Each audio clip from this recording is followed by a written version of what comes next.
The Brooks Catamount 2. Is it better than the first?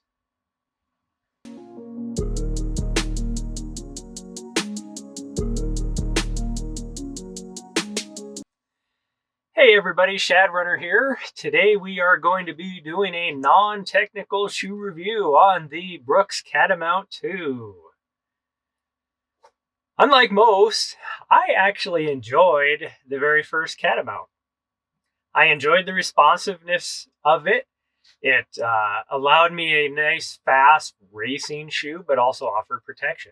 Yes, it wasn't as soft as most people liked, but it had more ground feel, and I felt like the rubber outsole helped with protection. So how does the Catamount 2 weigh up to that? Well, the upper is made from a recycled material. It's fairly breathable. I noticed with all I took it through snow, mud, dry ground, all that kind of stuff. And it's very breathable. I didn't have any problems in the snow with my feet staying warm, even though my feet run a little bit hot anyways. But if you were to wear some thicker socks, that would remedy that.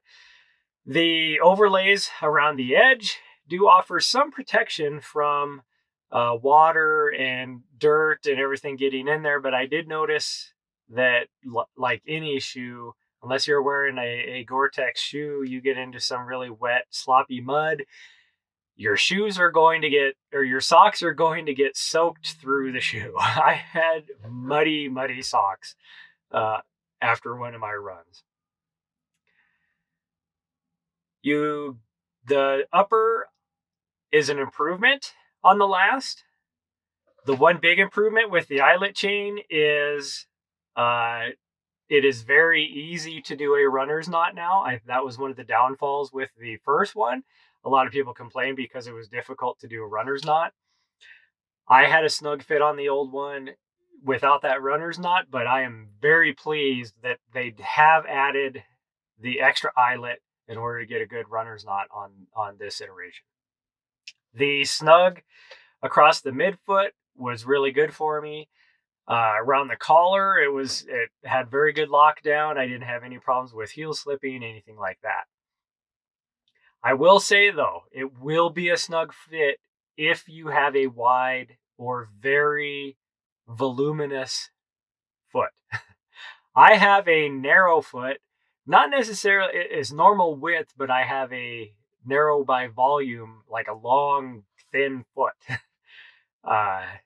And I was not snugging these down as tight as I would normally have to around my midfoot, where usually I run out of room to tighten down on most shoes. This, I still had quite a bit that I could snug down if I needed to. So that being said, if you do have a wide foot, this may not be the shoe for you. It may fit a little too narrow for you. Now let's talk about the midsole.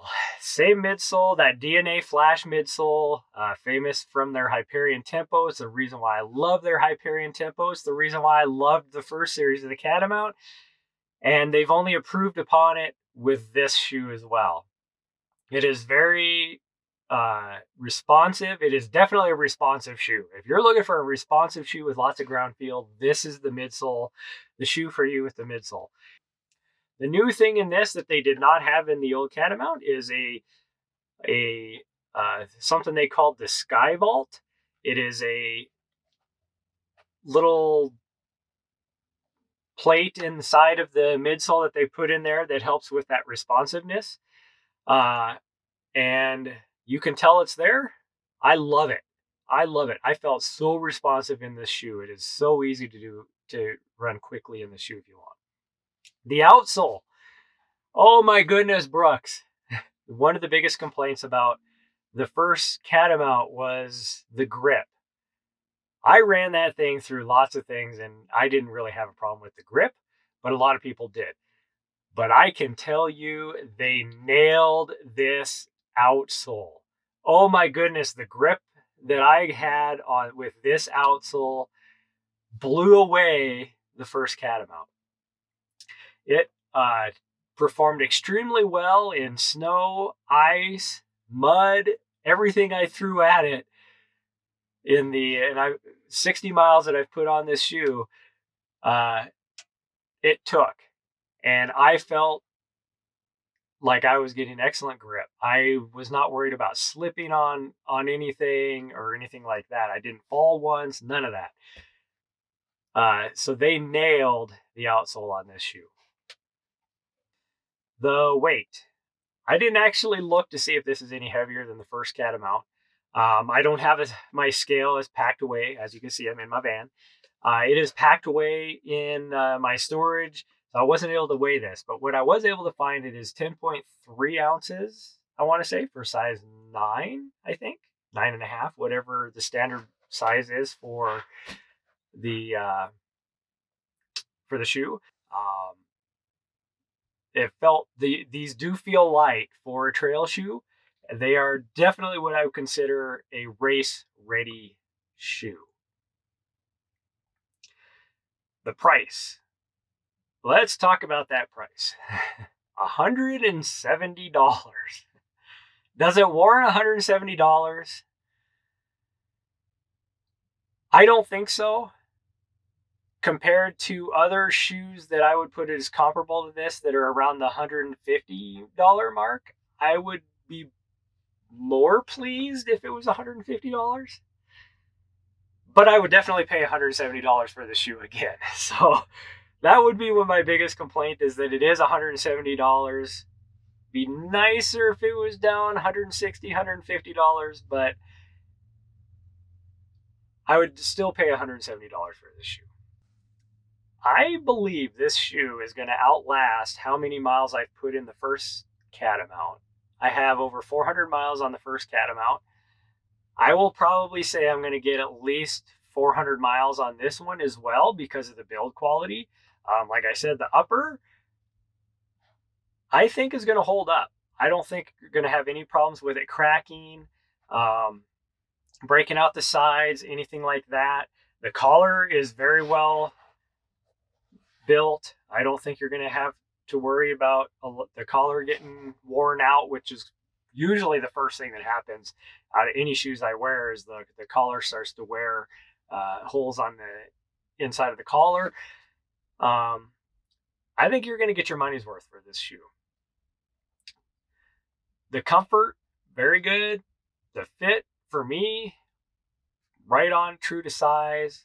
One of the very few shoes that I can wear and have no problems with slipping because of how narrow my foot is. Again, like I said, if you're got a wider foot, probably not the shoe for you. So, in summary, if you're looking for a race-ready shoe with lots of ground feel, protection from rocks and roots, grippy, lightweight, responsive, all of that, this is definitely the shoe for you. I am so excited to see how Brooks is going to continue to improve on this shoe.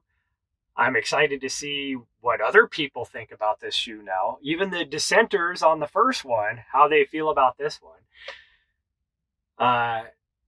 And I think, Brooks, I think you're nailing it. I really think you're nailing it.